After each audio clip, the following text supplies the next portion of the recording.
Patience. Bienvenue à toutes et à tous pour ce moment de culte que nous voulons vivre ici. Nous poursuivons nos cultes, sachant que donc on est de retour au théâtre pour quelques semaines.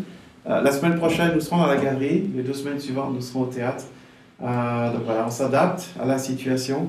Merci au Bono pour la souplesse de l'arrangement qui est derrière nous dans tout ça. Je sais que pour eux, c'est très compliqué de gérer tous ces lieux avec les situations. En tout cas, bienvenue à vous tous qui êtes ici, et puis bienvenue à ceux qui vont voir en live, pas en live, pardon, mais en ligne, probablement dans la soirée. Donc, le culte entier est filmé, de façon à pouvoir le transmettre à ceux qui ne peuvent pas être parmi nous.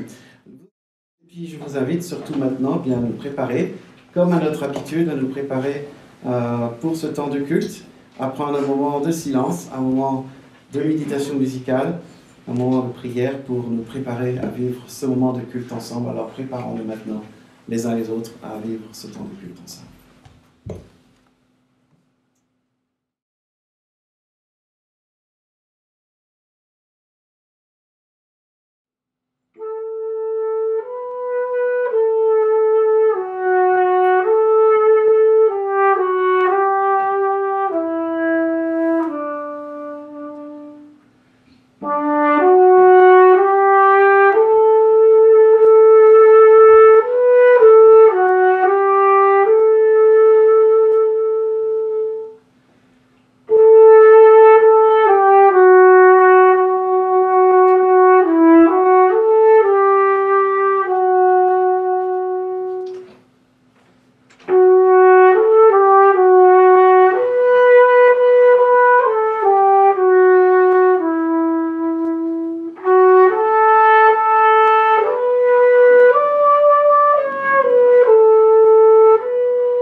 L'homme qui fuit le conseil des trompeurs, sans s'arrêter au chemin des pécheurs, ni sur le banc où les moqueurs s'asseyent, mais que la loi du Seigneur émerveille, loi dont il est nuit et jour désireux, certainement celui-là est heureux. Il est pareil à l'arbre grand et beau, planté le long d'un clair courant ruisseau. En sa saison, son fruit vient en bon nombre. Il est toujours plein de fraîcheur et d'ombre. Le vrai croyant et tout ce qu'il fera à l'avenir ainsi prospérera. Voilà ce psaume premier que vous avez reconnu, je pense, écrit au XVIe siècle par Clément Marot, arrangé par Clément Marot et donc normalement chanté. Et là, pour nous introduire à cette idée, je vous invite à poursuivre dans l'esprit de ce psaume, dans la prière. Prions Dieu. Seigneur, nous te rendons grâce pour le privilège que tu nous fais de nous inviter dans ta présence, de nous inviter dans ton saint temple, de nous inviter, sachant, Seigneur, que nous pouvons nous retrouver bien souvent, comme le psalmiste le décrit aussi, dans des cœurs qui ne sont pas... qui ne cherchent pas ta face, qui ne cherchent pas ta voix, tes voix, et qui se révèlent à moyen ou à long terme, et avec certitude à long terme, qui se révèlent comme légers, comme emportés, parce que non enracinés. Seigneur, nous confessons combien nos cœurs sont si légers, nos pensées, nos désirs sont si indignes d'être dans ta présence. Mais Seigneur, toi, tu viens jusqu'à nous, tu te révèles à nous, et tu nous appelles pour être au bénéfice de ta grâce, au bénéfice de ta présence, et pour ainsi trouver en toi le conseil, la vie, la voie qui est bonne à suivre, et ainsi de pouvoir trouver en toi une vie qui prospère dans ta présence. Seigneur, merci pour ce que tu nous offres de vivre avec abondance, parce que toi, tu es là, tu remplis nos cœurs, et tu nous affermis même quand les choses vont mal, même quand nous nous trouvons dans la misère, Nous sommes riches de ta présence et nous voulons t'en dire notre reconnaissance. Seigneur, en ce temps de dimanche matin, nous te prions pour que dans ce temps de culte, nous puissions, par l'œuvre de ton esprit, nous placer dans ta présence. Seigneur, ce matin, cette semaine, tant de choses se sont passées qui nous détourneraient facilement, qui nous préoccuperaient facilement. Oh, combien notre prière, Seigneur, c'est que nous puissions vivre là maintenant sous le bénéfice de ta grâce, dans ta présence, au bénéfice de ton invitation. Et combien nous voulons vivre ce culte et te prier que ton esprit nous donne de te voir là présent au milieu de nous, de te célébrer pour qui tu es, pour ce que tu as fait et ce que tu fais encore. Et combien te prions, Seigneur, que nos chants, nos prières, notre écoute et tout ce que nous voulons vivre pendant ce temps de culte soit à ton honneur. Alors nous remettons entre tes mains, Seigneur, pour cela et te prions ces choses dans le nom de Jésus-Christ. Amen. Et nous entonnons ce premier cantique à celui qui nous aime. Je vous invite à vous lever pour le chanter d'autant bien.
Maintenant. Alors vous allez entendre une voix venant par l'arrière parce qu'on ne va pas éviter les déplacements, mais nous voulons faire écouter maintenant donc, la première partie du psaume 19. Les cieux racontent la gloire de Dieu et l'étendue céleste annonce l'œuvre de ses mains. Le jour en donne instruction au jour, la nuit en donne connaissance à la nuit. Ce n'est pas un langage, ce ne sont pas des paroles, leur voix n'est pas entendue. Leur trace apparaît sur toute la terre, leurs accents vont aux extrémités du monde, où il a placé une tente pour le soleil. Et celui-ci, semblable à un époux qui sort de sa chambre, se réjouit comme un héros de parcourir sa route. Il s'élance d'une extrémité du ciel et achève sa course à l'autre extrémité. Rien ne se dérobe à sa chaleur. Oui, les cieux racontent la gloire de Dieu. Eh bien, levons-nous pour chanter la gloire de Dieu.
loi de l'Éternel est parfaite, elle restaure l'âme.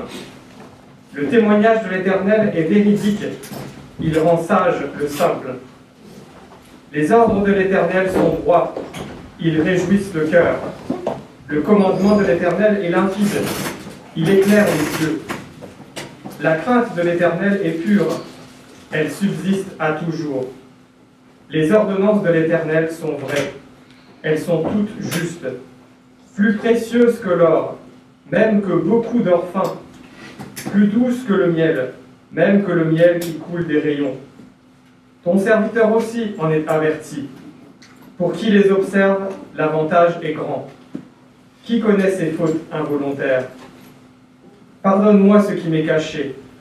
Préserve aussi ton serviteur des présomptueux, qu'il ne domine pas sur moi. Alors je serai intègre, innocent de péchés graves. Reçois favorablement les paroles de ma bouche et la méditation de mon cœur en ta présence. Ô Éternel, mon rocher et mon Rédempteur. Et dans un esprit de recueillement et restant assis, nous voulons chanter ce prochain cantique.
La loi de l'Éternel est parfaite, elle restaure l'âme, dit le psalmiste au psaume 19, et le chant que nous venons de chanter est en référence au psaume 119, où chaque verset nous donne cette perspective de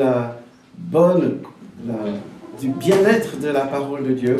Et dans cet état d'esprit, nous voulons nous rappeler que la loi, elle est là, certes, pour nous révéler ce qui est juste, qui souvent et qui devrait avoir pour effet de révéler ce qui est pas juste en nous, ce qui est problématique. La loi est aussi là pour être un guide sur nos pas, une lampe à nos pieds, comme dit le psalmiste. C'est dans cet esprit-là, à la fois de nous laisser reprendre et à la fois de nous laisser instruire et guider. Eh bien, nous allons faire la lecture ensemble. On va rester assis et masqués, bien sûr. On va faire la lecture ensemble de ces 10 paroles avec alternance entre, eh bien, c'est moi qui lis C'est ça, c'est moi qui lis les commandements et c'est vous qui répondez par les versets bibliques. J'avais juste besoin de le vérifier. Je suis le Seigneur ton Dieu qui t'ai libéré de l'esclavage. Tu n'auras pas d'autre Dieu que moi. Tes préceptes font mes délices, ce sont mes conseillers. Tu ne te feras pas d'image pour te prosterner devant elles et pour les servir. Combien j'aime ta loi, elle est tout le jour l'objet de ma méditation. Tu ne prendras pas en vain le nom du Seigneur ton Dieu. Si ta loi n'avait fait mes délices, j'aurais alors péri dans ma misère. Souviens-toi du jour du repos pour le sanctifier. Il y a beaucoup de paix pour ceux qui aiment ta loi, et il ne leur arrive aucun malheur. Honore ton père et ta mère. Tes préceptes sont pour toujours mon héritage, car ils sont la joie de mon cœur. Tu ne commettras pas de meurtre. Tes commandements me rendent plus sage que mes ennemis, car je les ai toujours avec moi. Tu ne commettras pas d'adultère. Je cours dans la voie de tes commandements, car tu élargis mon cœur. Tu ne commettras pas de vol. Mieux vaut pour moi la loi de ta bouche que 1000 objets d'or et d'argent. Tu ne porteras pas de faux témoignages contre ton prochain. Je déteste le mensonge, j'aime ta loi. Tu ne convoiteras rien de ce qui appartient à ton prochain. Je me réjouis en suivant tes préceptes, comme si je possédais tous les trésors. Eh bien, nous allons entonner un court extrait du psaume 119 en le chantant ensemble.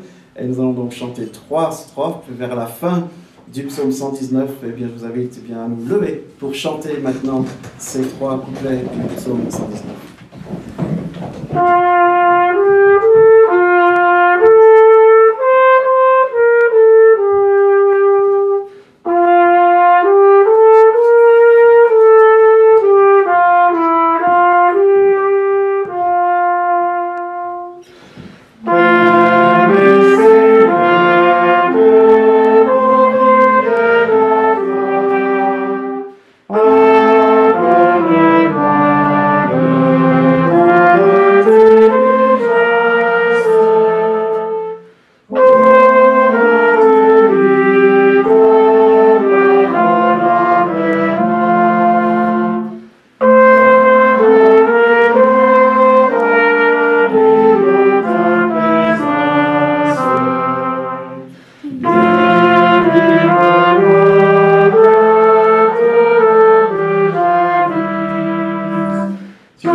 proclamer ensemble ce que nous croyons concernant le Père et le Fils et le Saint-Esprit. Je reviens sur cet extrait que nous venons de chanter. À pleine voix, je te loue et je dis, tout est au fait, ayant reçu la grâce de bien saisir le sens de tes édits. Eh bien, nous voulons en effet, d'une même voix, nous réunir pour dire ce que nous croyons concernant le Père et le Fils et le Saint-Esprit. Nous le faisons avec des propos tenus par l'apôtre Paul.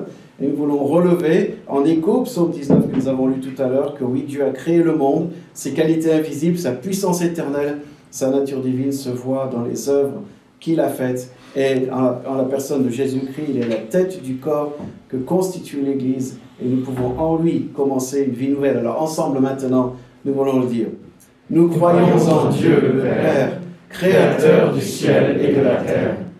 Depuis que Dieu a créé le monde, ses qualités invisibles, c'est-à-dire sa puissance éternelle et sa nature divine, se voient dans les œuvres qu'il a faites. Dieu fait toutes choses conformément à ce qu'il a décidé et voulu lui-même. Nous croyons en Jésus-Christ, son Fils, notre Seigneur. Le Christ, invisible, Dieu invisible. C'est par lui que Dieu a tout créé, dans les cieux et sur la terre. Il est la tête du corps que constitue l'Église. C'est en lui que commence la vie nouvelle. Le Christ est mort pour nos péchés. Il a été enseveli. Il est revenu à la vie le troisième jour, comme l'avaient annoncé les Écritures. Si nous sommes morts avec lui, nous vivrons avec lui. Nous croyons en l'Esprit Saint. Il y a un seul Esprit qui donne la vie. Seul l'Esprit de Dieu connaît ce qui concerne Dieu. Le mystère de Christ a été révélé par l'Esprit. L'Esprit de Dieu affirme lui-même à notre esprit que nous sommes enfants de Dieu. Amen. Vous avez à reprendre place et à nous tourner dans la prière. Seigneur, nous l'avons chanté, nous l'avons confessé, et au fond de nos cœurs, de chacun de nos cœurs, nous savons que tu tiens toutes choses dans tes mains. Tu es notre Père. Tu nous aimes. Tu aimes ce monde-là tel qu'il est. Et nous venons, Seigneur, ensemble, intercéder, prier pour ce monde dans lequel nous sommes. Nos yeux, tu les ouvres, nos oreilles également, aux souffrances du monde, mais aussi à ta parole, et surtout à ta parole. Nous avons soif, Seigneur, de ta parole. Nous avons soif d'être conduits par ton esprit en ces temps qui ne sont pas faciles, en ces temps difficiles qui durent, en ces temps d'incertitude. Nous voulons te prier avant toute chose pour celles et ceux qui sont en autorité, qui font, nous le croyons, leur possible, qui font de leur mieux. Donne-nous, Seigneur, donne-nous d'être, de ne pas juger, de ne pas condamner, de ne pas être cynique, mais d'intercéder, Seigneur, d'intercéder, de prier.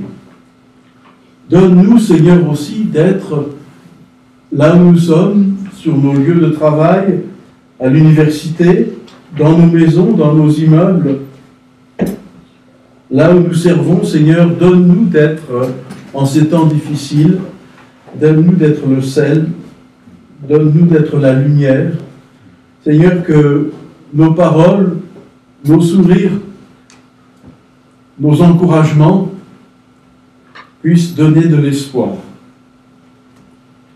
Nous te remercions, Seigneur, pour notre pays et pour les différents pays que nous représentons ce matin. Nous te prions afin que les grands de nos pays, ceux qui conduisent, ceux qui sont en position d'autorité, nous te prions, Seigneur, afin qu'ils réalisent, Seigneur, et je pense qu'ils le réalisent, leur impuissance. Nous te prions, Seigneur, afin qu'ils puissent marcher dans l'humilité, dans la simplicité.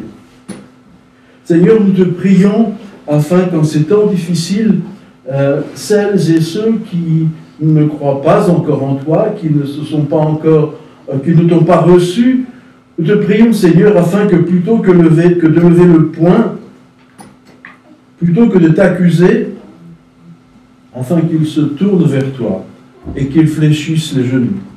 Et donne-nous, Seigneur, de pouvoir les accompagner avec simplicité. Seigneur, nous te remercions pour notre Église de Nesle, pour la joie que nous avons de nous retrouver ensemble ce matin, pour notre Église vivante, par les moyens techniques et aussi en présentiel. Nous te prions, Seigneur, pour nos frères et sœurs absents ce matin, mais nous pensons à eux, nous sommes avec eux, et bien entendu, toi, tu es avec eux. Nous te prions, Seigneur, afin que tu les fortifies, qu'ils soient fortifiés, régénérés par leur participation au culte en soirée. Nous te prions, Seigneur, pour ceux qui, en raison des difficultés sanitaires et économiques, nous te prions que tu puisses aider chacun et chacune, que tu pourvoies à leurs besoins. Voilà, Seigneur, nous avons confiance que tu tiens toutes choses dans tes mains. Et tu es notre Père, et nous sommes tes enfants bien-aimés, et nous te glorifions. Amen. Au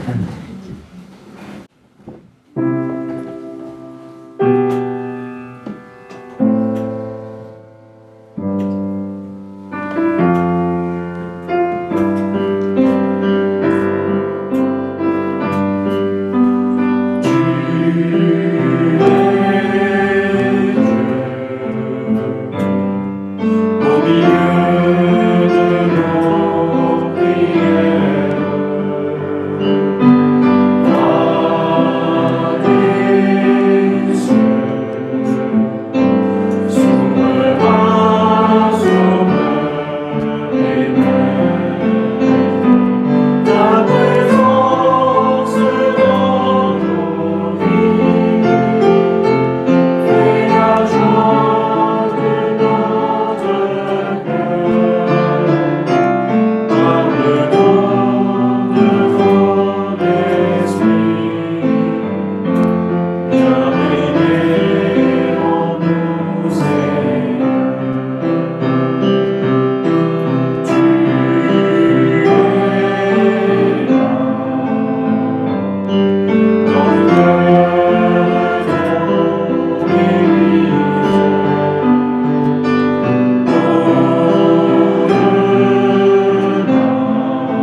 Si vous avez vos Bibles dans la traduction qui vous est favorite ou dans la version qui vous est conforme à votre langue natale, je vous invite à les ouvrir dans la première épître de Paul aux Corinthiens et au chapitre 10. On lecture dans l'épître de Paul aux Corinthiens au chapitre 10. On ne va pas lire immédiatement, je voudrais juste donner quelques mots d'introduction tout d'abord. Nous avons évoqué il y a 2 semaines l'introduction dans l'évangile de Marc, l'introduction à l'évangile, le commencement de l'évangile, dit Marc, faisant appel à cette voix qui crie dans le désert et qui interpelle le peuple d'Israël à préparer la venue du Seigneur. Et nous avons évoqué que Jean-Baptiste, donc prophète devant l'Éternel, qui annonce, qui prépare le chemin de Jésus qui vient derrière lui, invite, prêche et amène un baptême de repentance en vue justement de préparer le peuple par ses pensées à recevoir l'évangile de Jésus-Christ. Et nous avions évoqué que le processus de repentance passe par un questionnement et qu'il serait compliqué, voire impossible, de recevoir l'évangile si nous ne commençons pas par questionner ce qui fait nos valeurs, ce qui fait notre vision des choses, notre vision du monde. On est interpellé à questionner ce qu'on croit, à questionner ce sur quoi on s'appuie pour peut-être réaliser que ce qu'on croit n'est pas conforme à l'évangile et ainsi pouvoir recevoir l'évangile. Et pour cela, un autre texte auquel je n'ai pas fait référence il y a 2 semaines, mais sur lequel je fais référence aujourd'hui, tout ça c'est des choses connues, c'est des rappels, mais pour cela, pour que ces choses se passent, eh bien Dieu nous a évidemment envoyé son Fils Jésus-Christ, et le Fils a dit qu'après lui viendrait l'autre paraclète, l'autre consolateur, l'autre défenseur, l'autre avocat, l'Esprit Saint, et lui-même, conformément pour représenter le Fils qui représente le Père, nous a donné d'avoir la parole de Dieu. Nous croyons que la parole de Dieu est inspirée de Dieu, nous dit l'apôtre Paul, et justement, il nous dit que toute l'Écriture est inspirée de Dieu et utile, et le verbe pourrait être se traduire par profitable, c'est-à-dire qu'elle est efficace, elle produit quelque chose, elle est efficace pour enseigner, pour convaincre, pour redresser et pour éduquer dans la justice, afin que l'homme de Dieu soit adapté et préparé à toute œuvre bonne. Et simplement pour comprendre ce qui se passe ici, la lecture, l'attention donnée à la parole de Dieu, qu'elle soit lue, qu'elle soit entendue, l'attention à la parole de Dieu, tout d'abord a pour effet de nous donner de voir ce qui est bon de croire. Qu'est-ce qui est juste finalement? Qu'est-ce qui devrait être pour nous un critère de vrai dans la parole? Eh bien, c'est la lecture de la parole de Dieu qui nous donne de faire la part des choses par rapport à un bombardement d'idées et de notions qui sont autour de nous. C'est la parole de Dieu qui va faire la différence. Et donc, en ceci, elle nous donne de pouvoir organiser nos pensées, de faire le tri et discerner ce qui est bien et ce qui est mal, par exemple. Ce qui est recommandable et ce qui n'est pas ici. Puis, cette parole de Dieu va me mener, si je comprends, si j'écoute cette parole, elle va me mener à réaliser rapidement combien ma vie est en porte-à-faux. Combien il y a des choses en moi qui ne sont pas correctes. Et ainsi, elle va me convaincre, ici le terme en français est ambigu, pour ceux qui sont anglophones ici, un petit aide, c'est que nous, le verbe convaincre en français, en anglais, on a 2 traductions, on a to convict et to convince. On pense souvent à être convaincu d'un argument, par exemple, et on va dire, ben voilà, j'ai compris le théorème de mathématiques, j'ai compris la pensée du philosophe. C'est pas ce terme-là qui est employé. Ici, quand c'est convict, c'est-à-dire qu'on est convaincu du fait qu'il n'y a plus d'arguments possibles pour me défendre tellement je me reconnais coupable dans la situation. Un petit peu comme dans une cour d'assises où il y a un argument, quelqu'un qui va chercher à se défendre de tous les moyens, et il y a un moment, il n'aura plus d'arguments parce que la vérité est là. Eh bien, c'est ce que fait la parole de Dieu quand elle nous parle, c'est ce que fait l'Esprit. Quand on prête attention, on peut se retrouver par moments, je ne sais pas vous, moi ça m'arrivait régulièrement, de me retrouver à un moment, mais je n'avais plus rien à dire. Sinon de dire, Seigneur, j'ai compris. J'ai compris que là, c'est quelque chose qui doit changer en moi. C'est donc ce verbe qu'il s'agit. La parole de Dieu est là, dans ce cheminement de repentance, pour m'instruire, mais également pour me montrer où j'en suis, puis pour me redresser. L'idée ici, c'est un bâton qui serait couché à terre et qu'on remet debout pour le replanter droit. C'est l'idée donc que spirituellement, mon péché me terrasse, ma situation me met à terre. Et la parole de Dieu est là pour me prendre la main. On peut imaginer même le Fils Jésus qui me prend par la main et qui me remet debout pour que je puisse être à nouveau dressé debout. Mais ça ne s'arrête pas là. Souvent, d'ailleurs, dans nos prédications, dans nos conseils, on s'arrête là. Et souvent, on est étonné de retomber à nouveau. Eh bien, le dernier verbe ici, c'est de dire, et de nous éduquer. Le verbe ici n'est pas le verbe dont je vais parler, mais s'y associe facilement. C'est le verbe gymnaser, c'est-à-dire qu'on fait un exercice. On s'exerce par la parole de Dieu à prendre le bon pli. Alors, je donne souvent comme illustration quand j'ai devant moi des personnes qui souffrent avec des problèmes récurrents, qui sont d'ailleurs presque toujours des problèmes de réaction, de dire, tu ne te rends pas compte, mais depuis des années, tu as développé un système de réaction qui fait que systématiquement, quand cette chose apparaît, tu glisses de travers et tu tombes. Eh bien, l'enjeu ici, c'est de bâtir un mur. Je donne souvent cette image, un peu, on a vu des dévastations, des inondations ces derniers jours encore, eh bien, de construire une digue qui fait que l'eau ne partira pas là où elle a creusé son lit, et qui ne doit pas aller là. Mais de creuser une digue qui fasse que l'eau va aller au bon endroit, eh bien c'est l'idée ici qui est donnée. Et de cette façon-là, l'homme de Dieu doit être adapté et préparé à toute œuvre bonne. Alors, tout ceci pour nous rappeler un petit peu les enjeux ici et pour introduire un peu une mini-série que je vous propose de faire sur quelques semaines. Une mini-série sur un des textes du Nouveau Testament, celui qui est donc, j'imagine déjà, non pas encore affiché, mais qui va aller dans un instant, un des textes qui est parmi les plus éclairants, à mon avis. Enfin, c'est un de celui que vous m'avez d'ailleurs entendu très souvent, que j'ai très souvent utilisé. Je pense que ce texte est des plus éclairants pour donner de comprendre la dynamique de l'évangile dans toutes les Écritures. Souvent, on parle de la dynamique de l'évangile dans les évangiles. On va parler de la dynamique de l'évangile quand Paul parle aux Romains, qui dit « Je n'ai pas honte de l'évangile ». Mais en réalité, l'évangile est présent dans toutes les Écritures. Il est présent dans les premières pages de nos Bibles. Et ce chapitre de l'apôtre Paul aux Corinthiens, au chapitre 10, eh bien, nous donne ce que je crois un des textes parmi les plus éclairants pour donner d'avoir une perception globale de l'Écriture et qui nous fait voir l'Évangile dans toutes les Écritures. Je crois que ce texte a énormément à nous donner à comprendre. On va en effleurer seulement quelques aspects aujourd'hui et même dans les semaines qui viennent. On ne pourra jamais tout dire de ce texte. Mais je vous propose de le lire ensemble parce que je crois que pour nous particulièrement, chrétiennes et chrétiens du monde occidental, je crois qu'on a beaucoup de points communs avec l'église de Corinthe, avec la ville de Corinthe. Et les chrétiens qui étaient à Corinthe, je crois, ont beaucoup à nous apprendre sur nous, chrétiennes et chrétiens du monde occidental et de France. Ce texte va donc nous apprendre beaucoup de choses pour justement nous exercer au discernement dans une vision du monde qui est la nôtre parce qu'on en est influencé tout autour de nous, comme les chrétiens étaient influencés, comme les chrétiens de Corinthe, je vais y arriver, étaient influencés par le monde ambiant de la ville de Corinthe, et bien de même nous pouvons l'être. Et bien je vous propose de cheminer quelques semaines dans ce texte afin que nous puissions avoir du discernement et pour nous questionner sur notre compréhension du royaume de Dieu qui nous est donné en Jésus-Christ. Donc voilà, j'ai fait souvent référence à ce texte, mais je vous invite à le reprendre ce matin.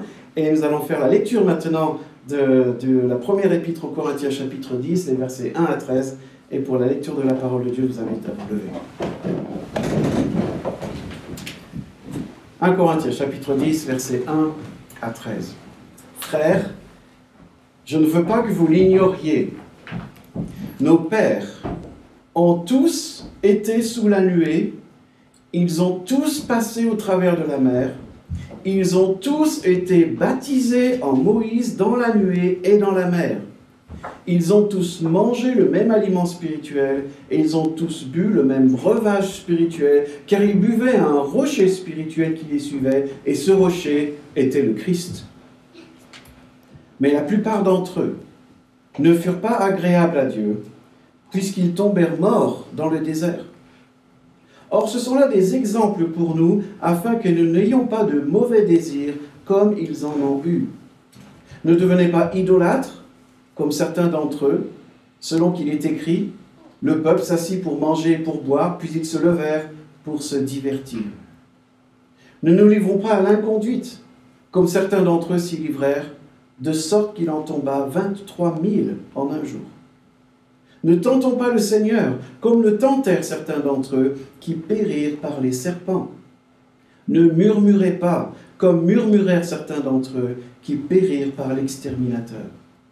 Cela leur est arrivé à titre d'exemple et fut écrit pour nous avertir, nous, pour qui la fin des siècles est arrivée. Ainsi donc, que celui qui pense être debout prenne garde de tomber. Aucune tentation ne vous est survenue qui n'ait été humaine. Dieu est fidèle et ne permettra pas que vous soyez tentés au-delà de vos forces, mais avec la tentation, il donnera aussi le moyen d'en sortir pour que vous puissiez la supporter. Jusqu'ici, la lecture de la parole de Dieu. Seigneur, nous voulons nous placer à l'écoute de ta parole et te demander que l'Esprit Saint qui a permis que ces paroles venant de toi soient écrites, que ce même Esprit Saint aujourd'hui présent nous donne de l'entendre, nous donne d'être questionnés, nous donne d'être repris, nous donne d'être redressés, nous donne de pouvoir exercer nos âmes, exercer nos vies pour marcher dans tes voies. Seigneur, puisse ta parole ce matin être notre délice. Puisse ta parole être ce qui nous éclaire, ce qui nous nourrit, ce qui nous donne l'assise de nos vies. Et Seigneur, nous savons que cela ne pourra pas venir de nous. Ça vient de toi. Et notre prière est que ton esprit scelle ainsi ta parole dans nos cœurs, nous donne de les comprendre et de les mettre en application. Oui, Seigneur, ta parole est la vérité. Sanctifie-nous par la vérité de ta parole. Oui, Seigneur, nos vies sont comme l'herbe sèche, la fleur se fane, mais ta parole demeure éternellement. Oui, Seigneur, parle. Tes serviteurs écoutent. Amen. Je t'invite à reprendre place.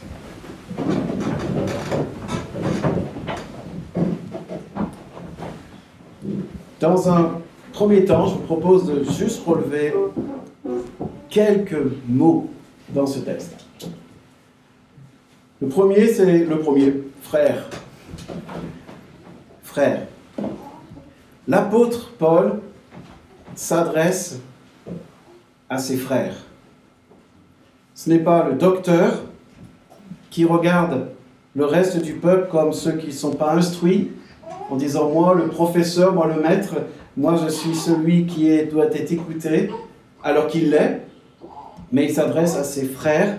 On pourrait imaginer les prendre comme un groupe. Alors, on sait qu'aujourd'hui, ça ne peut pas se faire, mais on pourrait l'imaginer un peu comme un capitaine dans une équipe de sport qui prend ses joueurs et qui les prend dans ses bras et qui dit « Mes frères, il y a quelque chose d'important ici que j'ai besoin de vous dire. Ce n'est pas là même le maître juif qui s'est converti vis-à-vis de ces Corinthiens d'origine païenne. Ce n'est pas même un père vis-à-vis de ses enfants. C'est quelqu'un qui se met au niveau de ses frères et qui leur adresse ce chapitre. Mes frères. Deuxième petit élément de remarque ici, quand Paul dit « Je ne veux pas que vous l'ignoriez ». Or, qu'est-ce que Paul fait ici lorsqu'il dit « Je ne veux pas que vous l'ignoriez » ? Il est en train de faire référence à des textes qui, j'imagine, sont très bien connus des chrétiennes et des chrétiens corinth. Il parle de textes connus dans l'Ancien Testament qui sont extraits de la période de l'Exode ici. Et donc, il part sur des choses connues, mais ces choses connues, aussi connues qu'elles soient, ne sont pas forcément comprises dans leur application, dans leur sens. Qu'est-ce que veulent dire bien ces choses ? Et les applications sont bien souvent confuses et pas claires. Il fait donc référence à des textes connus dans l'Ancien Testament, mais un manque de perspective. Par exemple, le manque de perspective qu'il peut y avoir entre le lien entre l'Ancien et le Nouveau Testament fait que l'on peut lire ceci en disant « Oui, mais ça, c'est l'Ancien Testament. Ça, c'est l'histoire du peuple d'Israël. En quoi cela pourrait bien nous concerner ? » Eh bien, il ne fait aucun doute que dans la théologie de Paul, il y a un lien très fort entre l'Ancien Testament et le Nouveau. Il ne fait aucun doute que dans la théologie de Paul, l'Ancien Testament pointe vers l'évangile de Jésus-Christ. Et ainsi, il y a des choses qui se passent dans l'Ancien Testament qui sont de la plus haute importance et de la plus haute instruction ici. Et nous relevons aussi que dans cette perspective des choses, on peut voir que Paul ici, je vais le développer, que Paul ici nous donne aux Corinthiens qui, semble-t-il, n'avaient pas compris un certain nombre de choses, comme je crois beaucoup de chrétiennes et de chrétiens n'ont pas compris un certain nombre de choses, et puis de qui suis-je pour avoir tout compris, j'en apprends tous les jours, toutes les semaines ici, mais il semblerait ici qu'on a tellement de mal à comprendre la place que la loi peut occuper dans la grâce. On a énormément de mal à saisir ici. Or là, eh bien même ce texte le montre. Alors il ne le montre pas forcément à première lecture rapide, mais si on regarde, je vais essayer de vous en faire la démonstration, et bien on va voir que ici on pourrait dire, voilà, il y a des lois, eh bien on va les appliquer, puis ça ira. Non, ce n'est pas l'enjeu ici. L'enjeu ici, c'est de montrer que dans la perspective des choses, dans cette histoire de l'Ancien Testament, enfin ces histoires de l'Ancien Testament et dans la dynamique de l'Évangile, il y a un cadre qui est donné, un cadre qui s'appelle la grâce, qui s'appelle l'Évangile, dans lequel la loi a sa place. Et Paul ici est en train de le faire. Et encore une fois, la confusion peut bien être des nôtres. J'en prends pour exemple une église que évidemment je ne vais pas citer. Je ne vais ni citer ni la ville, ni le nom de cette église. Je vais juste dire que ce n'est pas à Paris. Allez, alors, merci. Mais la semaine dernière, j'ai eu vent de cette église par quelqu'un qui m'a parlé de ce qui a été prêché ce dimanche dans une église saine d'esprit, saine de doctrine, etc. Mais qui prêche la parole et qui a, à mon humble avis, loupé la perspective dont je parle ce matin ici. C'est un pasteur qui voulait prêcher pour la scène. Très bien. Et la présence d'esprit de ce pasteur a été de vouloir développer, lorsque Paul nous demande d'avoir du discernement quand on prend la scène. Très bien. Sauf que ce pasteur est parti, déjà apparemment il est parti sur toutes sortes de terrains un peu flottants, mais à un moment il est parti sur les 10 commandements et il a énuméré et développé chacun des commandements pour dire aux gens maintenant examinez-vous vous-même pour voir si vous êtes en mesure de prendre la scène. Sans plus de cadre, sans plus de paroles.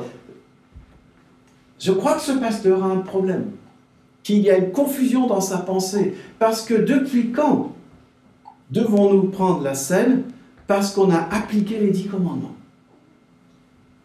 Certes, on est appelé à avoir du discernement, mais le discernement ici, ce n'est pas de dire parce que je fais les choses, je suis digne de prendre la scène. Non, la scène nous est offerte précisément parce que nous ne sommes pas dignes de la prendre. Elle nous est offerte précisément parce que Jésus-Christ est venu, il est mort pour nous, il a donné sa vie, il a ouvert la porte de la présence du Père pour que nous puissions être invités à sa table. Lui est digne, lui est le pain de vie, lui a donné son sang et lui nous invite de façon à ce que nous puissions être des invités indignes.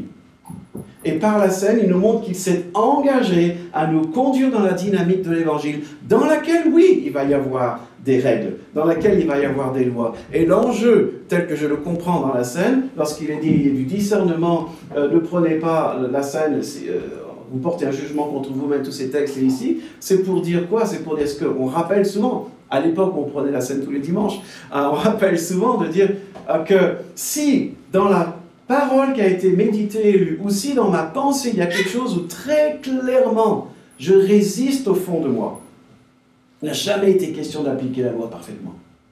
Mais si au fond de moi, justement dans les textes, ce que j'ai entendu me convainc, si je réalise qu'il y a quelque chose en moi qui doit changer, deux choses possibles.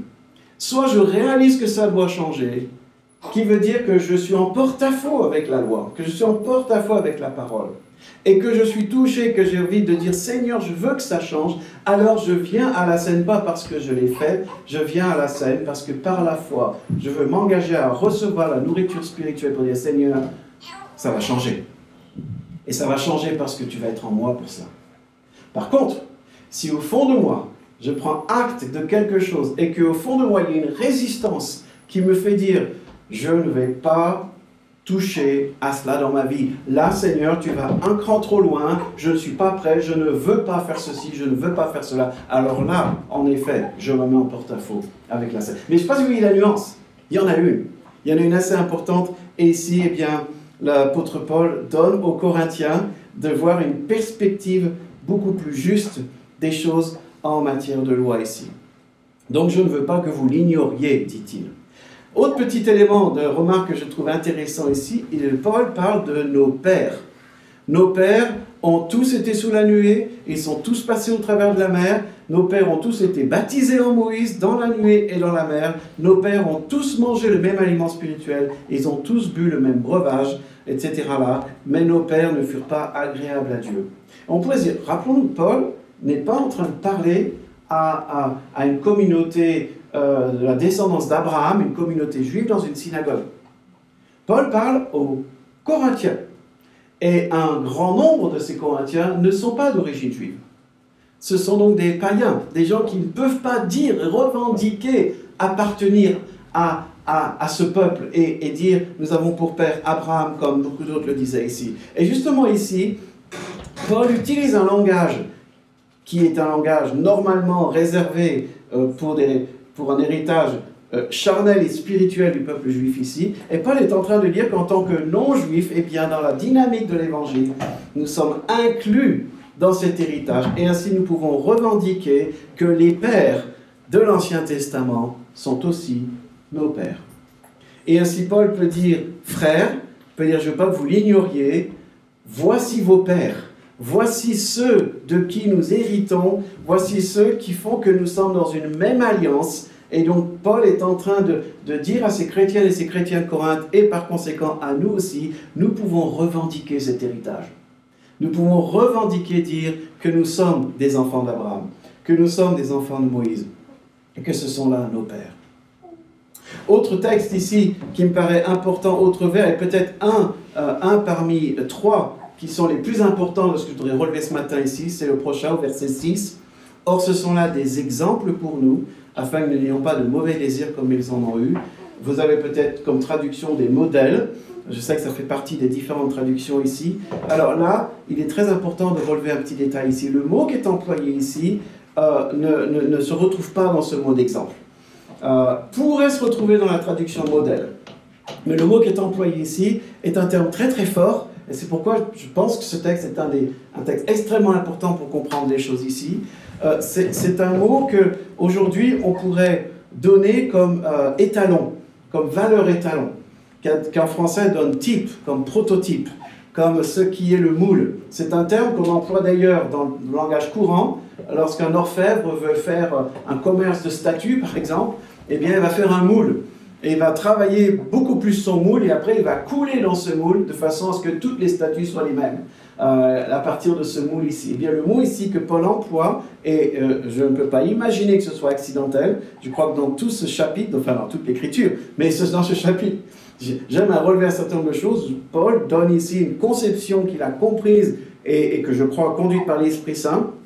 Quand il utilise ce terme, c'est pour parler du fait qu'il y a une dynamique de l'Évangile dans cette histoire de l'Ancien Testament. Et que même si nous voulons comprendre l'Église, nous devons particulièrement comprendre ce qui se passe ici, parce que c'est le moule. Ce qu'il est en train de dire ici, c'est que la réalité que nous vivons aujourd'hui, ici, à la Chapelle de Nesle, à Paris en 2020, la réalité de l'Évangile, la réalité de la vie chrétienne que nous vivons, en fait, elle est moulée dans ce que Dieu a fait dans l'Exode. Ce qui veut dire qu'on a des choses énormes à apprendre ici. Et c'est tout l'argument que Paul va avoir vis-à-vis des Corinthiens. Il n'est pas en train de dire, c'est pas bien ce que vous faites, etc. Ce qu'il est en train de dire, Dieu a posé un cadre, a posé un moule. À partir de ce moule, il va répandre l'évangile pour toutes les nations. Et vous avez besoin de comprendre que ce moule, voilà de quoi il est fait. Il est marqué dans une histoire, il est marqué dans un sens. Et ce sens fait que ce que vous faites aujourd'hui, ou ce que vous ne faites pas, il repose. Il trouve ses racines, il trouve ses fondations.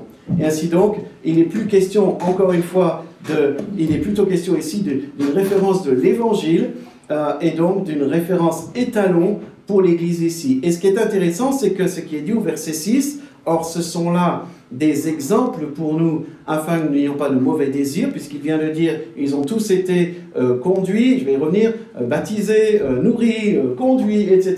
Mais ils ne furent pas agréables. Et il en est tombé beaucoup. Il va donner les exemples juste après le verset 6. Il dit là, ce sont là des exemples, et ce sont là des moules qui sont là pour nous enseigner quelque chose. Et le verset 11, un petit peu plus loin, eh bien, il reprend l'idée, une fois qu'il a donné les 4 exemples, encore je vais y revenir, cela leur est arrivé à titre d'exemple, on retrouve ce mot ici, et fut écrit pour nous avertir.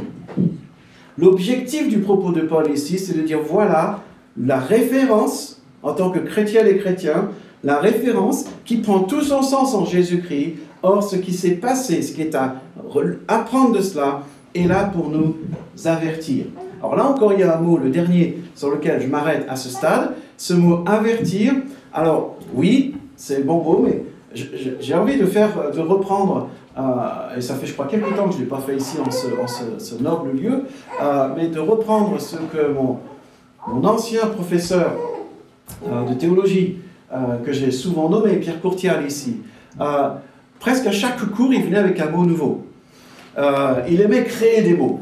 Et donc, il y a des termes comme ça qui n'ont pas d'équivalent. Quand il y a un équivalent, on le prend, mais quand il n'y en a pas, ça mérite la peine, ça vaut la peine de le créer. Et bien là, alors quand je dis créer, il y en a déjà beaucoup qui l'utilisent, mais vous ne le trouverez pas, probablement pas dans votre dictionnaire.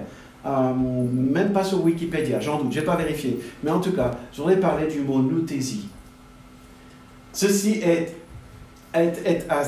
c'est fait, ceci est verset 11, donc cela leur est arrivé à titre d'exemple et fut écrit pour notre nouthésie, pour que nous soyons nouthésiés.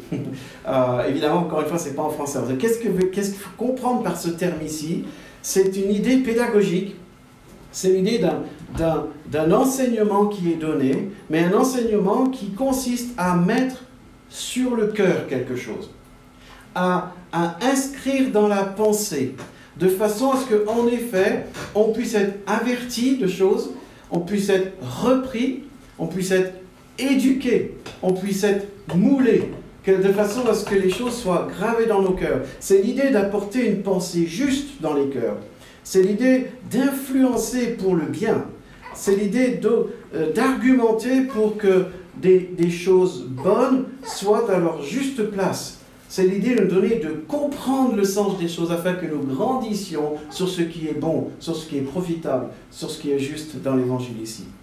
Et donc, ce que Paul est en train de dire ici, la référence qu'il est en train de faire, le lien qu'il est en train de faire avec ce texte de l'Ancien Testament, c'est pas juste de faire du copier-coller, mais c'est de dire il y a là une dynamique qui va jusqu'au plus profond de nos cœurs et nous avons besoin de nous laisser enseigner, de nous laisser porter pour que nous tirions un profit dans tout notre être. Et vous allez voir ici qu'évidemment, il y a un lien avec l'idée de repentance que j'ai évoquée précédemment ici.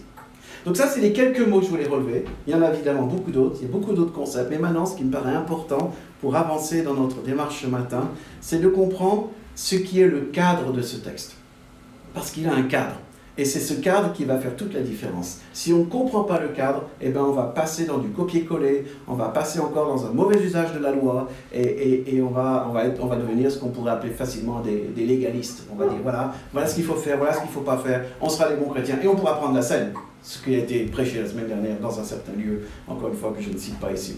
Le cadre ici ne consiste pas, encore une fois, dans la dynamique de l'évangile, à ce que nous devons faire. Il va y avoir une part de ce que l'on doit faire, mais avant tout, consiste à ce que Dieu a fait. Or, qu'a fait Dieu dans la référence faite de Paul ici? On est en plein exode. Et l'exode, jusqu'à nouvel ordre, ce n'est pas le peuple qu'on a décidé. C'est Dieu qui est venu chercher son peuple. C'est Dieu qui est venu l'arracher des griffes du Pharaon qui n'avait aucune intention de laisser aller. C'est Dieu qui, à main forte, envoie Moïse afin que le Pharaon soit obligé de lâcher prise. Et c'est Dieu qui va conduire ce peuple. Et rappelons-nous qu'il y a des choses pas dites dans ce que je suis en train de dire, c'est pas dit, mais c'est clairement sous-entendu que c'est Dieu qui vient les chercher alors qu'ils sont dans un état d'esclavage, et que les choses se durcissent, et que les choses se durcissent encore, et que leurs conditions deviennent de pire en pire. Et encore une fois, ce n'est pas le peuple qui était en mesure de se libérer tout seul. C'est clairement l'œuvre de Dieu. Il vient, il les prend, et il leur donne même de quoi repartir avec une abondance inouïe, puisque les Égyptiens leur donnent l'or, leur donnent les bêtes, leur donnent les vêtements, leur donnent tout ce que le peuple pouvait avoir besoin d'avoir. Ils ont pu partir avec, et ils sont ainsi conduits. Et donc, ce qui est dit dans ce cadre ici, il y a trois choses que je voudrais relever dans ce qui est dit dans ce cadre. C'est que Paul est en train de dire que de même que ceci s'est passé, de même vous. Et voilà le cadre. Et quel est ce cadre? De même que tous, parmi vos pères, tous sont passés par le seul et unique chemin menant à la liberté. J'ai déjà évoqué ça il y a plusieurs années en arrière, mais je reviens là-dessus. C'est quand on repense à la situation du peuple sorti de l'esclavage, arrivé au bord de cette mer, ils n'avaient qu'un seul chemin pour sortir. Ils étaient coincés tout autour et l'armée du Pharaon était derrière. C'est quand la mer s'ouvre qu'ils ont un seul et unique chemin. Et Paul est en train de dire, ils sont tous passés par ce chemin. Et il va même plus loin. Ils ont tous été baptisés dans ce chemin.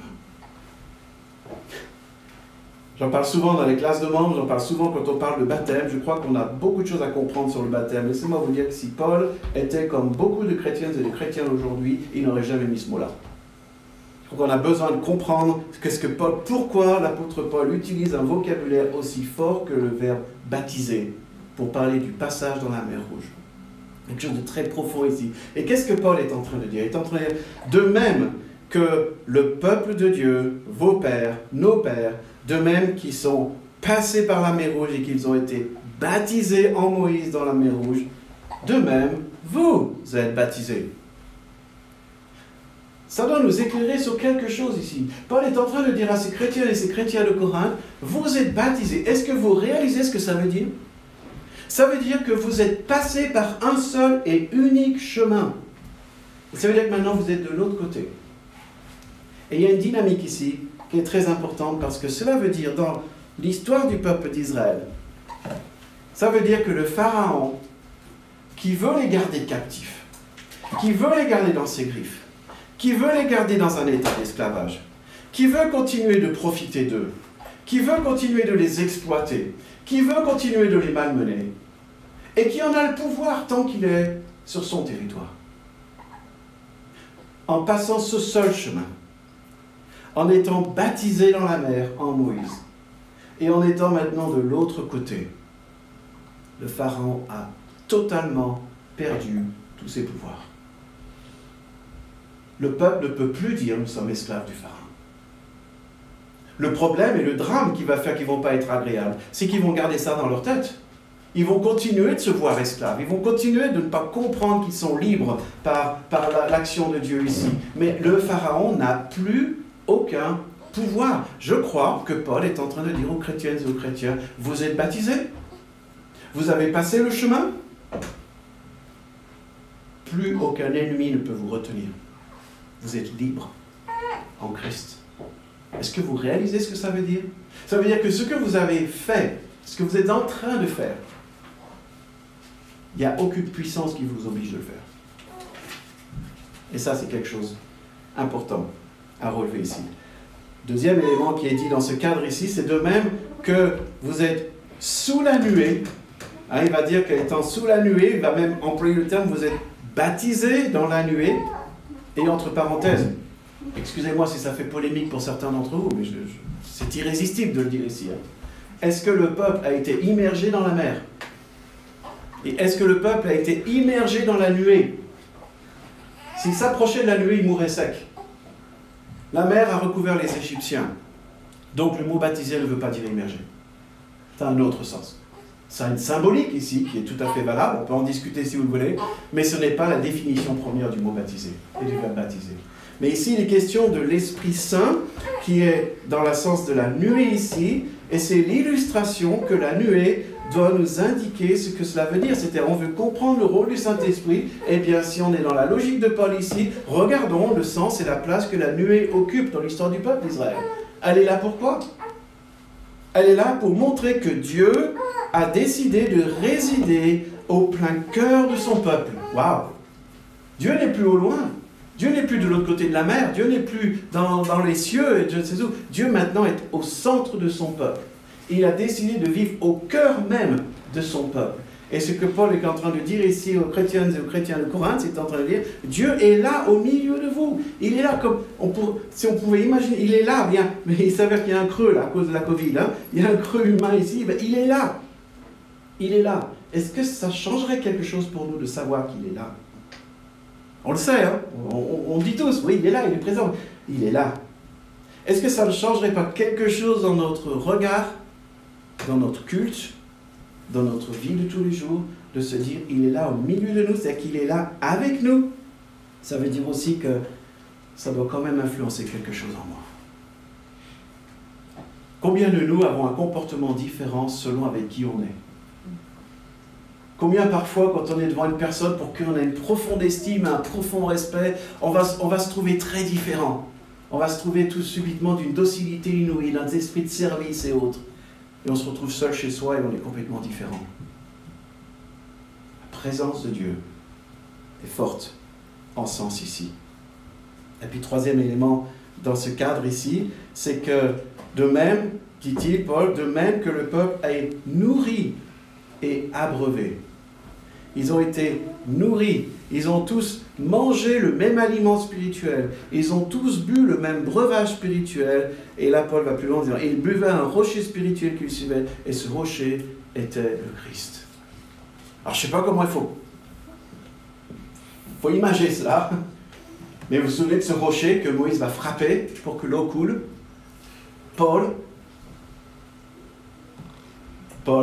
L'apôtre Paul, inspiré par l'Esprit Saint lorsqu'il écrit ces choses, nous révèle que Christ était là au milieu du peuple, que l'Esprit était là dans la nuée, que Christ était là dans le rocher, et que Christ s'est laissé frapper pour devenir une source d'eau inépuisable pour le peuple.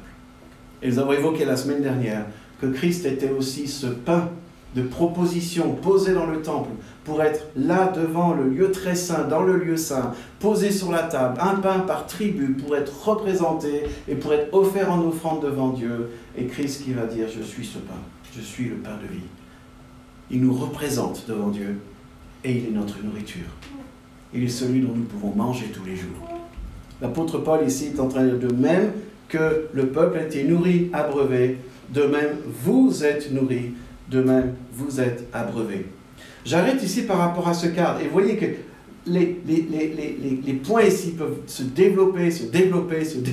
On peut avoir tout ce qui est écrit et tout ce qui n'est pas écrit, mais qui fait partie de ce même contexte et qui est ici. Mais le point ici, c'est quoi? C'est que, qu'est-ce que Paul est en train de dire? Alors, en parlant des pères, en parlant de vos pères, et par extension de nous, si nous sommes chrétiennes et chrétiens, en parlant des pères, alors qu'ils sont baptisés, donc ils ne sont plus dans la terre d'avant, alors qu'ils sont conduits par l'Esprit, afin d'être préparés à rendre un culte à Dieu et à rentrer dans la promesse, la terre promise, alors qu'ils sont nourris et qu'ils sont abreuvés par le pain venant du ciel et par Jésus lui-même ici, alors donc qu'ils sont conduits, qu'ils sont mis dans une zone de protection, alors qu'ils sont nourris et abreuvés, ils ne furent pas agréables à Dieu. Alors qu'ils reçoivent tout cela, ils ne sont pas agréables à Dieu. Et là, c'est le dernier mot sur lequel je vais m'arrêter pour un peu de définition. Qu'est-ce que veut dire ce terme d'agréable ici? C'est l'idée de chercher à ce que nos pensées, nos suppositions, chercher à ce que nous pouvons imaginer, ce que nous pouvons présumer, à ce que même nos apparences, chercher à ce que tout soit bon pour Dieu. Que tout soit approuvé par Dieu. Que tout soit apprécié de Dieu. C'est-à-dire que dans ce que je fais, dans ce que je décide, dans ce que je dis, dans la façon dont je conduis ma vie, est-ce que je le fais pour moi ou est-ce que je le fais pour celui qui m'a baptisé, celui qui me conduit, celui qui me nourrit, celui qui m'abreuve, celui qui me conduit vers les promesses. L'enjeu ici, c'est d'être disposé à plaire à Dieu et cela demande une totale et pleine bonne volonté. Alors, ce que Paul va décrire et ce que nous allons développer dans les dimanches qui viennent, il y a 4 exemples qui sont donnés ici et on va développer ces exemples ici. Ce matin, on va juste les survoler rapidement. En quoi ce peuple, conduit par Dieu, nourri par Dieu, n'a pas été agréable à Dieu? Eh bien, Paul dit, ils sont devenus idolâtres, ils se sont livrés à l'inconduite, précisons que la traduction qu'on a lue ici peut nous donner une grande confusion. Le terme exact, c'est l'inconduite sexuelle, c'est qu'ils se sont livrés à des déviances sexuelles. Ils ont tenté le Seigneur et ils ont murmuré.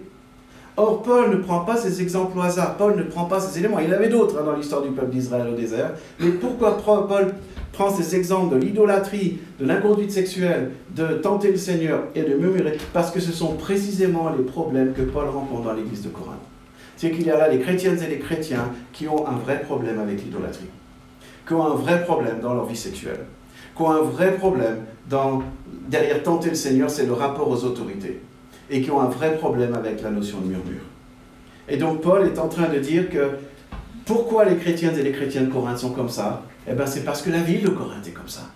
Et les chrétiennes et les chrétiens de Corinthe n'ont pas encore compris que l'enjeu de l'évangile, c'est pas juste de dire « Je reçois Seigneur, super, je suis sauvé, maintenant tout va bien, mais ma vie ne change pas. » Il y a un enjeu à ce que la vie change. Et elle va changer parce qu'une nouvelle perspective va être donnée. Et Paul est en train de la donner, cette perspective. Il est en train de dire « Voilà ce que l'évangile produit. » Et vous ne pouvez pas vivre de la même façon. C'est-à-dire que ce que Paul est en train de dire, c'est que quand on a goûté à la grâce, quand on a goûté au fait que Dieu est allé nous chercher là où nous étions, et nous a arrachés de là où nous étions pour nous conduire dans sa grâce, pour être dans ses mains et marcher, alors qu'on est conduit par Dieu et qu'il nous prépare vers la promesse, alors qu'on est nourri et qu'on est abreuvé, alors qu'on a sur nous la marque de son baptême, ce que Paul est en train de dire, c'est que si on a cela, il n'y a pas de place dans nos cœurs pour se laisser aller vers l'idolâtrie. Il n'y a pas de place dans nos cœurs pour se livrer à l'inconduite sexuelle. Il n'y a pas de place dans nos cœurs pour tenter le Seigneur. Il n'y a pas de place dans nos cœurs pour le murmure. Ce que nous devons relever ici, c'est que ce n'est pas juste une question de conduite. Ce n'est pas juste une question de dire, voilà le code de vie, et je vais le faire, check, check, check, check, pour dire, voilà, je suis un bon chrétien. Bon, déjà, de le faire, ça serait pas mal. Mais ce n'est pas là le but.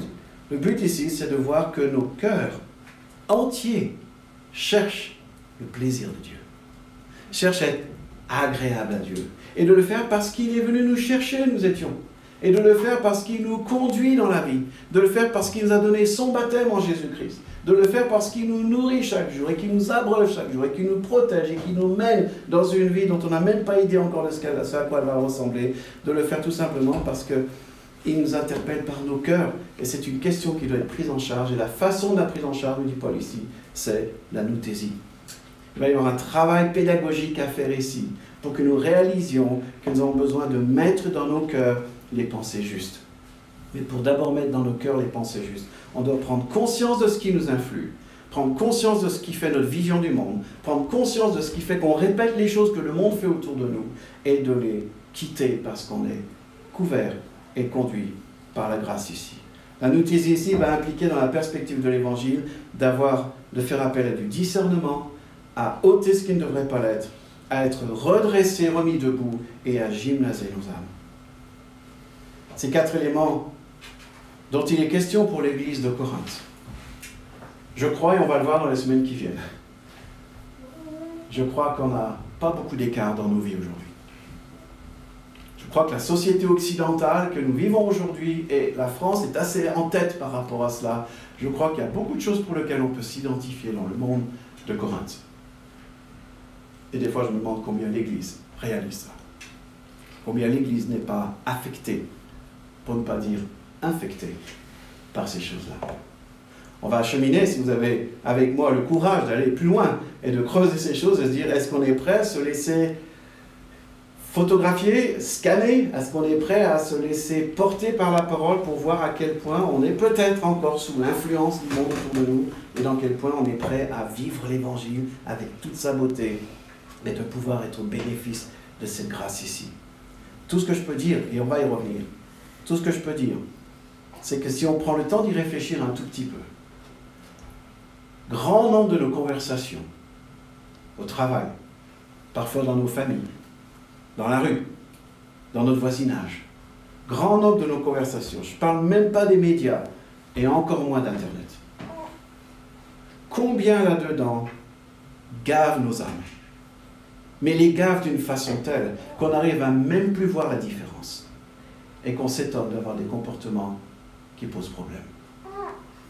Alors j'espère que nous allons pouvoir cheminer ensemble et de voir que l'Évangile fait la différence. Et l'Évangile fait la différence en identifiant les choses, en nous interpellant et nous amener à nous questionner, en mettant la perspective de l'Évangile et en étant au bénéfice de l'anouthésie. Cela il leur est arrivé, dit Paul, à titre d'exemple, à titre de valeur étalon, et fut écrit pour nous avertir, pour la nouthésie en nous, pour qui la fin des siècles est arrivée. Ainsi donc que celui qui pense être debout prenne garde de tomber. Et qu'est-ce qu'il est en train de dire ici? Celui qui croit être debout, c'est celui qui ne prend pas conscience du monde, des influences qui se trouvent ici dans sa vie et qui pourrait tomber. Aucune tentation, le mot tentation ici n'est pas le meilleur. Je développerai plus tard, mais juste pour ne pas rendre confus nos pensées en terminant ce message. Le mot tentation ici, c'est le même mot que le mot épreuve. Et la façon dont c'est dit ici, c'est que la situation dans laquelle on peut se trouver, on va le mettre comme ça, la situation dans laquelle on peut se trouver n'est pas survenue, qui n'ait été humaine. Dieu est fidèle et ne permettra pas que vous soyez justement éprouvés, parce que Dieu ne nous tente pas. La tentation a pour but de nous faire tomber. Dieu, quand il éprouve, c'est de nous faire grandir. Et dans la situation dans laquelle on peut se trouver, il peut y avoir un enjeu de plusieurs valeurs ici, je ne reviens pas trop, mais il est en train de dire que Dieu, en tout cas, ne va pas faire en sorte que nous soyons éprouvés au-delà de nos forces et de nos capacités. Mais avec l'épreuve, avec la tentation, il donnera aussi le moyen d'en sortir pour que vous puissiez la supporter. Alors, je termine en posant deux questions. Deux questions avec lesquelles je nous invite tous à repartir ou à réagir en y réfléchissant un instant. La première question, de quel côté de la mer suis-je? De quel côté de cette mer je me trouve? Est-ce que je suis encore du côté où je suis en effet bel et bien dans les griffes de celui qui me tient? Une autre façon de le parler, évidemment, vous comprendrez qu'ici, quand je parle du mot baptême, je ne parle pas forcément du baptême qu'on a reçu ou pas reçu, du baptême d'eau. Il est question ici, je crois, du baptême, de l'idée d'être baptisé en Christ par son esprit, dont le baptême d'eau est le signe. Le signe, si on l'a déjà reçu, qui nous pointe vers cette réalité, ou le signe qui nous donne de vivre cette réalité. Mais la question ici, de quel côté de la mer suis-je? Est-ce que je suis encore du côté des griffes du Pharaon? Ou est-ce que je suis de l'autre côté? Là, il y a un enjeu, parce que si je suis encore du premier côté de la mer, n'est-il pas le temps de traverser?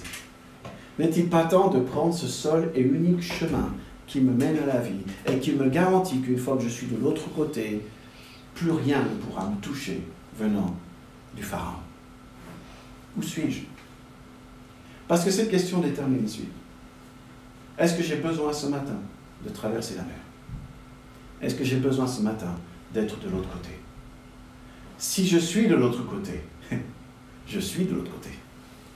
Et ça doit déterminer ma vision du monde. Ça doit déterminer le fait que je n'ai pas droit de laisser mes pensées captives de quelqu'un qui n'a plus de pouvoir sur moi. Mais je dois les vivre dans la liberté et le renouveau de l'Évangile qui m'est donné. Donc la première question, de quel côté suis-je? Et peut-être je dois me la poser sérieusement aujourd'hui. La deuxième question, est-ce que je suis prêt à questionner ma perspective des choses? Est-ce que je suis prêt à me laisser interpeller par les propos dont Paul va nous entretenir dans les semaines qui viennent? Est-ce que je suis prêt à me laisser remettre en question au point peut-être même de devoir complètement changer certains aspects de ma vie? Est-ce que je suis prêt à cela? Évidemment, j'espère que oui. J'espère qu'on est prêt à passer de l'autre côté si on n'y est pas encore. J'espère qu'on est prêt à réaliser l'enjeu de l'Évangile qui se trouve de l'autre côté. Et j'espère qu'on est prêt, étant là, de ne pas rester dans l'état d'avant, mais de se laisser transformer par la puissance de la grâce, la puissance de l'Évangile, qui va mettre à sa juste place les choses bonnes et les choses mauvaises que nous allons donc aborder. Mais dans l'un comme dans l'autre, tout l'enjeu se retrouve derrière la dynamique de l'Évangile. Alors, je nous laisse avec ceci, en disant Amen. J'espère qu'on répond Amen. Prions. Seigneur, merci d'être venu jusqu'à nous, pas pour nous donner une série de choses à faire, mais d'être venu jusqu'à nous pour que nous puissions être dans ce cadre où tu nous as arrachés de tout ce qui peut nous garder ce cadre où tu nous fais passer de l'autre côté, ce cadre où tu nous baptises, tu nous marques du sceau de ta grâce par l'œuvre de Jésus-Christ, ce cadre où nous sommes conduits, où nous sommes nourris, où nous sommes abreuvés, où nous sommes restaurés, ce cadre où tu nous donnes tout. Combien, Seigneur, nous voulons t'en dire notre reconnaissance d'être là, ou de pouvoir être là. Et Seigneur, si ce matin je réalise que je n'y suis pas, je te prie, Seigneur, que tu prennes ma vie maintenant et que tu me donnes d'entrer dans cette mer et d'en sortir dans ta présence. Et Seigneur, si je suis de l'autre côté, donne-moi de réaliser où je suis. Certes, le désert est aride. Certes, la soif et la faim a souvent marqué le peuple. Certes, l'épreuve était dure. Mais Seigneur, tu es là au milieu de ton peuple. Tu es même là en Jésus-Christ en train de suivre ce peuple, prêt à te faire battre pour que l'eau sorte. Tu es là pour protéger, pour conduire toutes choses. Donne-moi de voir cela, Seigneur. Et de réaliser à quel point j'ai besoin encore plus de me laisser nourrir et abreuver, d'autant plus voir ta présence, peut-être même de m'approcher de ta présence, de ne pas rester à l'extérieur du camp, mais de venir au centre et de t'y voir, de t'y rendre un culte, de t'y remettre ma vie.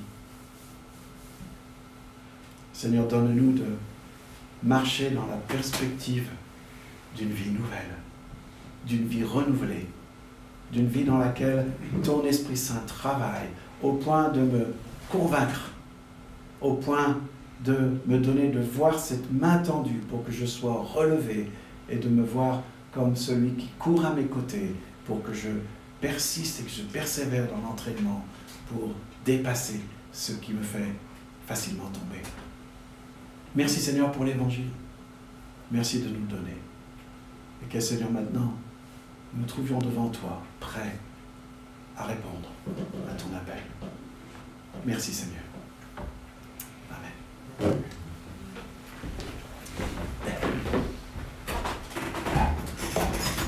Dans un esprit de prière maintenant, nous allons chanter ce petit refrain, « Change mon cœur, Seigneur ». Je nous invite à prendre au sérieux ce petit chant.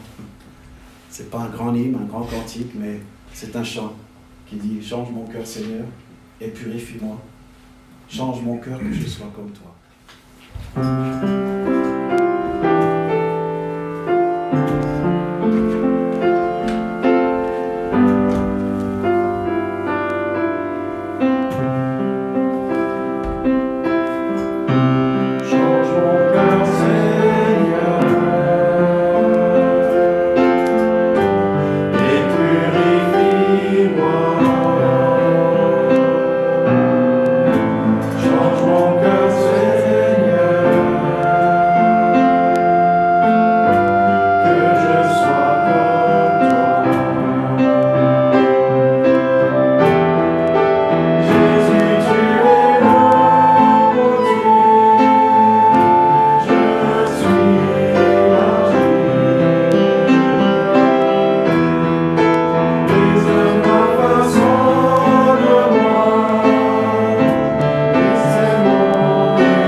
Seigneur, merci pour ta parole qui est vivante, qui est efficace,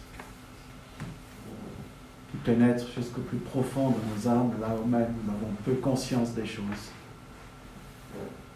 Merci pour ta parole qui nous donne la vie, qui est une lampe à mes pieds, qui fait la joie de nos cœurs, qui nous élève vers toi.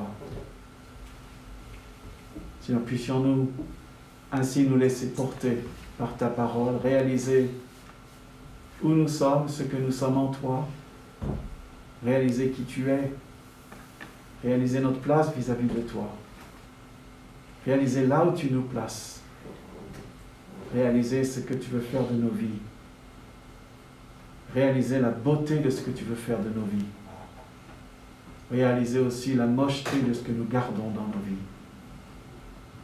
Et Seigneur, oui, fais l'œuvre du potier qui nous moule, fais l'œuvre de l'orfèvre qui nous purifie, fais l'œuvre du Père qui présente son épouse pour son époux. Travaillons-nous, Seigneur, nous le prions.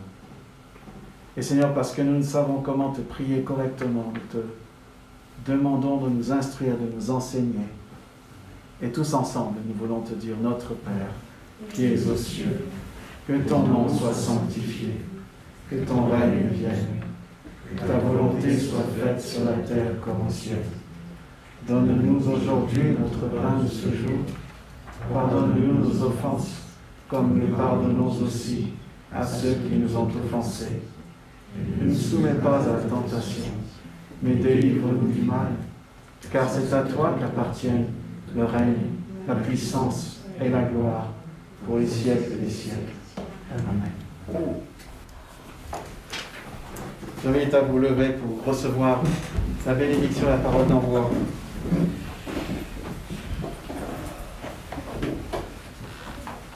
Que notre Seigneur, ça va mieux sans ça. Que notre Seigneur Jésus-Christ lui-même est Dieu notre Père, qui nous a aimés et nous a donné par sa grâce une consolation éternelle et une bonne espérance. Qu'il console vos cœurs et vous affermisse en toute œuvre et parole qui soit bonne. Que la grâce de notre Seigneur Jésus-Christ et l'amour de Dieu notre Père et la communion du Saint-Esprit soient sur vous tous. Allez dans l'appel renouvellement du Seigneur. Très bon dimanche à toutes et à tous. J'aimerais dire comme avant, saluez longuement les uns les autres, mais non, saluez-vous rapidement, restez un tout petit groupe et retrouvez-vous dans tout Paris si vous voulez, mais bon dimanche et à dimanche prochain, et le Seigneur vous bénisse. Au revoir.